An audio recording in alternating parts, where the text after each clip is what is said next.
ఈ ఏడాది జూన్లో అమెరికా వెస్టిండీస్ల వేదికగా జరగనున్న టీ20 వరల్డ్ కప్ 2024 అనంతరం భారత జట్టు జింబాబ్వే పర్యటనకు వెళ్లనుంది. ఈ టూర్లో భాగంగా టీమిండియా ఆతిథ్య జింబాబ్వేతో 5 మ్యాచ్ల టీ20 సిరీస్లో తలపడనుంది. ఈ సిరీస్ జూలై 6న ప్రారంభమై అదే నెల 14న ముగియనుంది. ఈ సిరీస్లో అన్ని మ్యాచ్లు హరారే స్పోర్ట్స్ క్లబ్ వేదికగానే జరగనున్నాయి. అయితే ఈ జింబాబ్వే పర్యటనకు భారత తృతీయ శ్రేణి జట్టును బీసీసీఐ పంపించే ఆలోచన ఉన్నట్టు తెలుస్తుంది. టీ20 వరల్డ్ కప్ లో భాగమయ్యే ఒకరిద్దరు మినహా మిగతా భారత ఆటగాళ్లందరికీ ఈ సిరీస్ కు విశ్రాంతి ఇవ్వనున్నట్టు సమాచారం. అంతేకాకుండా గాయం నుండి కోలుకుని రీ ఎంట్రీలో అదరగొడుతున్న wicket keeper batter Rishabh Pant కు ఈ సిరీస్ లో భారత జట్టు పగ్గాలు అప్పగించారని అజిత్ అగాకర్ నేతృత్వంలోని సెలక్షన్ కమిటీ యోచిస్తుందట.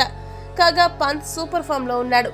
పునరాగమనంలో కెప్టెన్ గానే కాకుండా వ్యక్తిగత ప్రదర్శన పరంగా కూడా సత్తా చాటుతున్నాడు. ఇప్పటి వరకు 7 మ్యాచ్లు ఆడిన పంత్ 210 పరుగులు చేశాడు. మరోవైపు ఐపీఎల్ 2024లో దుమ్ము రేపుతున్న రియాన్ పరాగ్, శశాంక్ సింగ్, అశుతోష్ శర్మ, సాయి సుదర్శన్, అభిషేక్ శర్మ వంటి యువ ఆటగాళ్లను ఈ సిరీస్ కు ఎంపిక చేయనున్నట్టు పలు రిపోర్టులు పేర్కొంటున్నాయి.